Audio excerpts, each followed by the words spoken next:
It's your boy, Massimo, aka Max from Massimo.com. And this is the Positive Vibes Lifestyle Movement. Oh, yeah. And I'm JB from healthyfunkyfree.com. And it is our mission to fuel your purpose in life. So we're talking sleep, Max. Roll with it. Okay. As people know who know me, I'm always going to hold my own feet to the fire. So I'm going to give you a story about myself. And anybody who knows me know I pride myself on health, knowledge, spirituality. So I'm going to flip back a couple years and tell you the story of how this actually truly affected me. And it was in the worst way possible. So I want to spread this back to you. Now, when we talk about this, sleep, recovery and overindulgence. I'm going to give you two examples of overindulgence. One is Chaga Hot Chocolate, and two is working out. So again, I am a littler human being. I'm about 5'5", 5'6", 125 on a really good day. If I'm soaking wet, maybe 130. So, I train Krav Maga, hand-to-hand combat. I Olympic lift, and I do CrossFit.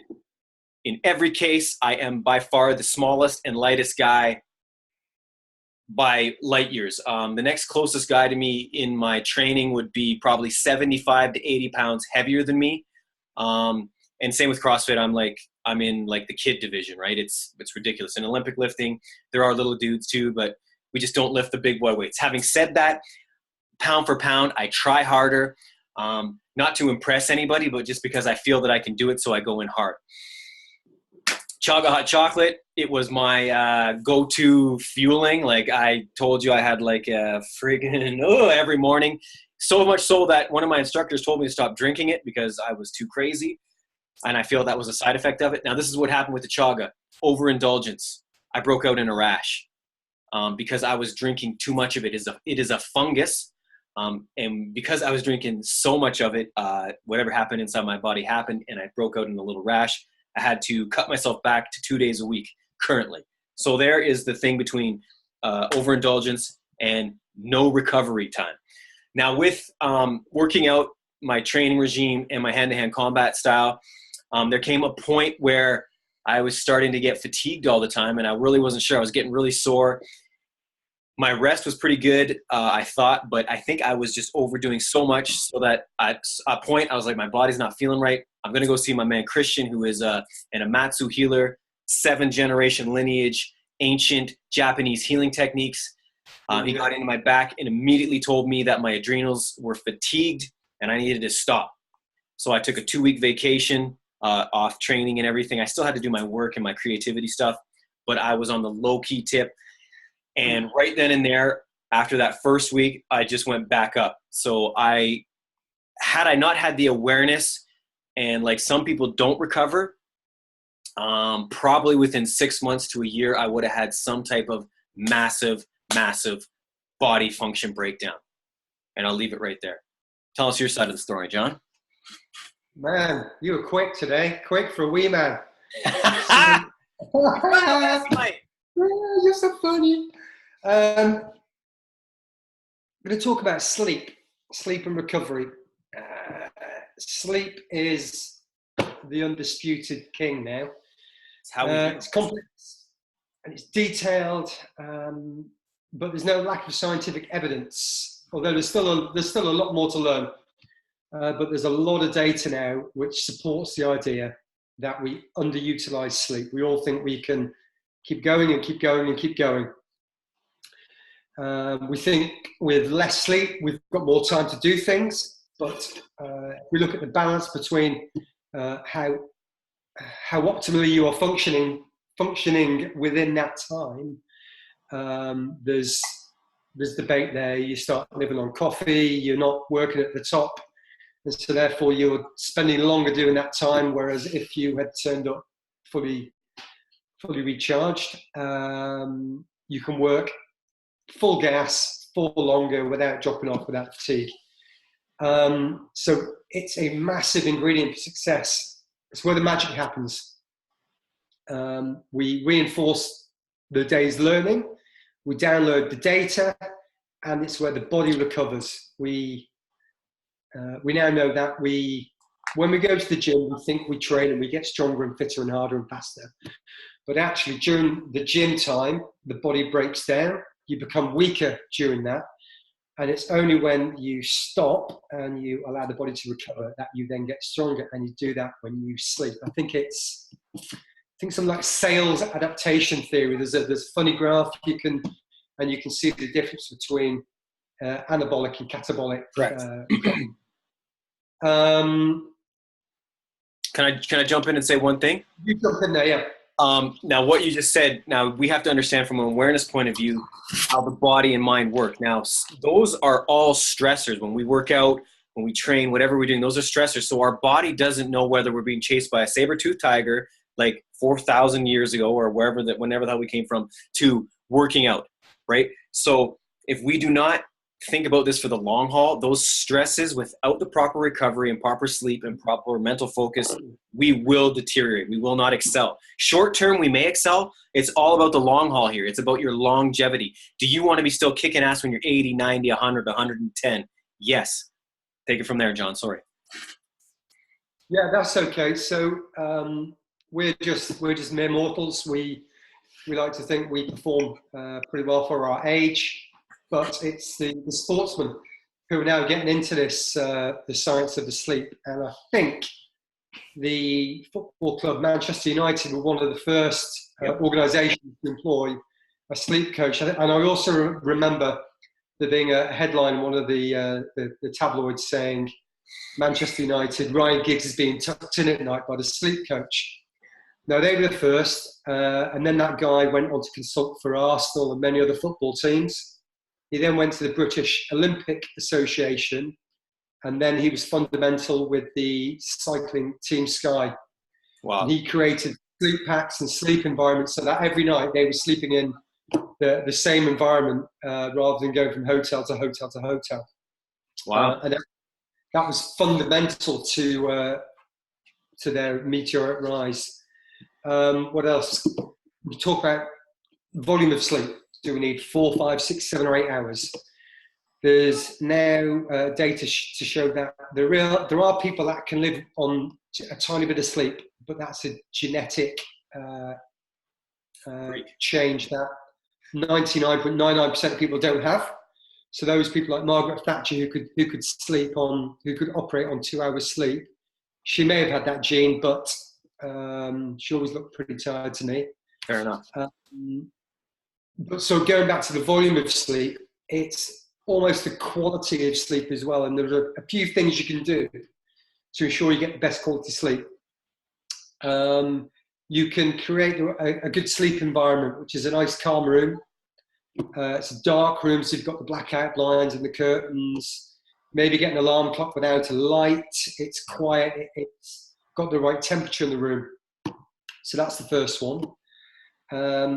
A going to bed routine, which sounds quite childlike, but on those nights we put our babies to bed and they sleep well, and those nights we throw them into bed late, they don't. So we all have a natural waking up time, and mine happens to be between 5 and 5:30 in the morning. A bit extreme.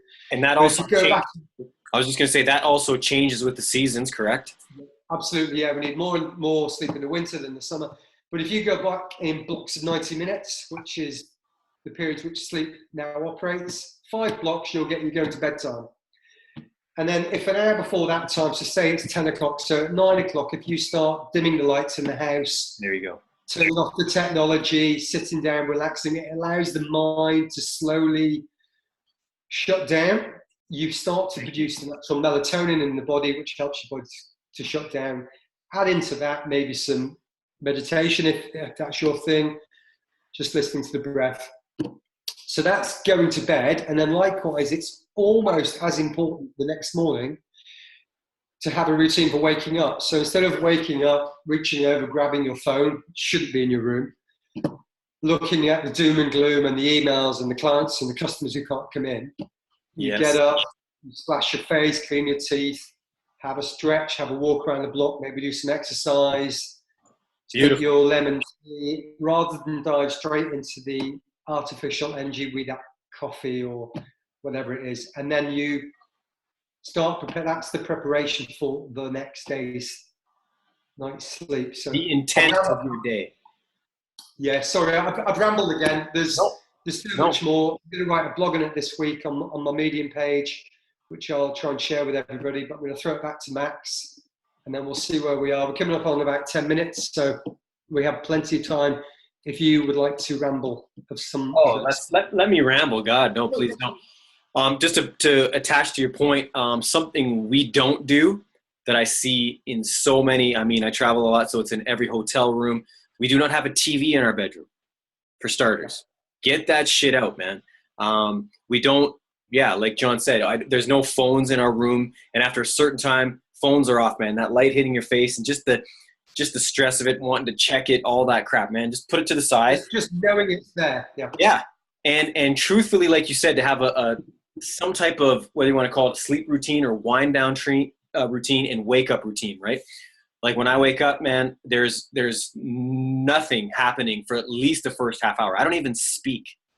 I'm a special kind of special because I'm you know me, but I'm in my own head. And all I'm doing for the first half hour, because there's nothing up, nobody's up. It's at this time of year, it's still dark. I'm just walking around my house barefoot, saying how thankful and grateful I am for everything that I have. Because I could be on the opposite end of the stick. Now, no matter how bad my days gets or whatever, I continue to say that through the whole day, because my intent from the wake up was, I am so blessed. I'm so blessed to eat. I'm so blessed to have a friggin' hot shower. I'm so blessed to be able to boil hot water, so on and so forth. To be able to put food in my body, breathe, to be alive. My God, what does Gary Vee say all the time? 400 billion to 1 opportunity we have here that we actually became a human.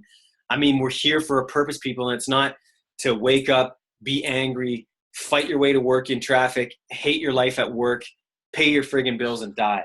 There's so much more. It's just you have to create that environment. I know I'm getting a little bit off sleep and recovery there, but it's the generalization of the fact that, yes, it's about that positive mindset all the time, from sleep to wake up.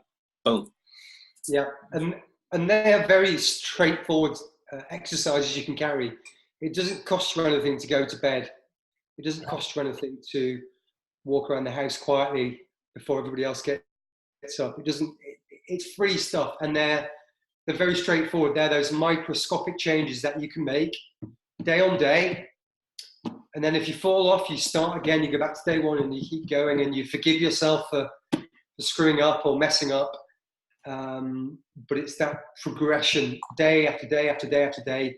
And after 30 days or 40 days, it becomes a habit. You then enjoy doing it, and you become aware when you have not had that routine for going to bed. Sleep becomes important. You know how great you feel when you've had a good sleep. And likewise, when you've been traveling and you're in a different hotel or you go to bed late, you know how you feel when you've not had that sleep. So, and you really start to notice that. You notice, you said we fall off. You know what? People, if you're listening to this, understand this. We are human. We all make mistakes, man. Don't beat yourself up. Don't be like, F this, I can't do it. That isn't the fact. You just start over. You know what I mean? And on the flip side of that, being the aware as you and I probably are, John, not that we're very aware, but we are at least aware. Not all the time. Yeah. For example, when I went to the UK, it was a short period of time I had to go there. It was like a crazy 9-hour flight with all the time changes. And I knew when I got there how busy I'd be. So I was going off of probably 3-4 hours of sleep a night. And I can't explain the night and day difference between being rested and just running off adrenaline. You know what I mean? Because I was not going to put crap into my body, and I just willed myself to do it because I was there for a certain reason. And, you just get your hustle on. But to sit back, I only have maybe 5-6 minutes to myself, so I get into my meditative state and I would just listen to my body, and it was just screaming, bro, don't do this too much longer because you're going to, you know what I mean? So. Okay. Yeah. On that note, we're about out of time again. Well, people want to see this, don't they? Yeah. So, love you guys. Thank you, each and every one of you, for listening in, for the comments, for sort of interacting with us. we do appreciate it. Keep it going. Keep asking questions. We're going to keep on finding these out. In the way, I'm in Miami with my umbrella next week, but we should have plenty of opportunity to do a couple more. Oh, we will. And we'll keep it rolling. Let us know what you would like to know about from our point of view. Awesome. Thanks, people, for tuning in. We appreciate you, and keep us on our P's and Q's. Keep asking questions. Love you. Bye.